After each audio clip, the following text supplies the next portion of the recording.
માટે જરૂરિયાત પ્રમાણે પ્રવાસનું આયોજન એ કરવાનું રહેશે. શક્ય હોય ત્યાં સુધી પ્રવાસ ન કરીને ઇલેક્ટ્રોનિક ઉપકરણો, અલગ અલગ ટૂલ્સ દ્વારા ટેકનોલોજીનો ઉપયોગ કરીને જરૂરી ન હોય ત્યાં સુધી આ પ્રવાસ ટાળીને મીટિંગ બોલાવવાના બદલે વીસી દ્વારા ઓનલાઈન માધ્યમથી બેઠકો યોજવાનો પણ સરકારે નિર્ણય કર્યો છે. અનિવાર્ય ન હોય ત્યાં સુધી વિદેશ પ્રવાસ પણ ટાળવાની રાજ્ય સરકારે નિર્ણય કર્યો છે.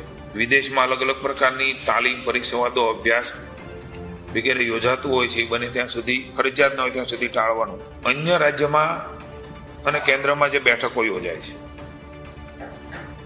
એમાં પણ સહભાગી થવાનું ફરજિયાત હોય ત્યાં ચોક્કસ જવું પડતું હોય છે. પણ જ્યાં ઓનલાઈન માધ્યમથી થતું હોય ત્યાં એ પ્રકારે કરીને બને ત્યાં સુધી મુસાફરી ઓછી થાય એવો પ્રયાસ રાજ્ય સરકારે કાળજી રાખવાનો નિર્ણય લીધો છે.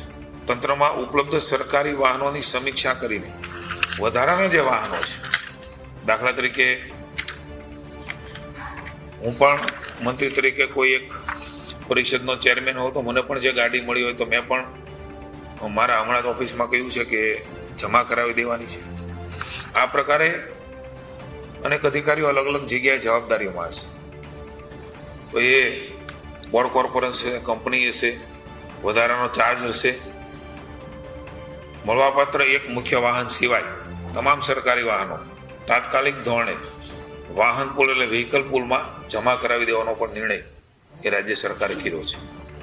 સમગ્ર વિશ્વ આ બાબતે ચિંતિત પણ છે અને સફર પણ કરી રહ્યું છે. અને એટલા માટે થઈને વર્ક ફ્રોમ હોમ થઈ શકતું હોય, ફરજિયાતપણે નથી, પણ એનો પણ આગ્રહ એ રાખવાનો છે. કારણ કે મેં મારી વાતમાં કરી છે કે બને ત્યાં સુધી, જરૂર ન હોય ત્યાં સુધી, પણ કેટલીક વસ્તુ કે જ્યાં તમારી પ્રત્યક્ષ જરૂર હોય છે, જરૂરી હોય છે, જવું જરૂરી હોય છે, એવામાં બાંધછોડ કરીને વર્ક ફ્રોમ હોમ જ કરવું આવું પણ નહીં, અને વર્ક ફ્રોમ ન કરવું એવું પણ નહીં. જ્યાં જેવી જરૂર પડે એ પ્રમાણે, વિવેક બુદ્ધિ પ્રમાણે રાજ્યની જનતા પણ કામ કરે ને સરકાર પણ કરે ને અધિકારી મંત્રીશ્રીઓ પણ કરે, આવી વિનંતી એ સરકાર દ્વારા છે.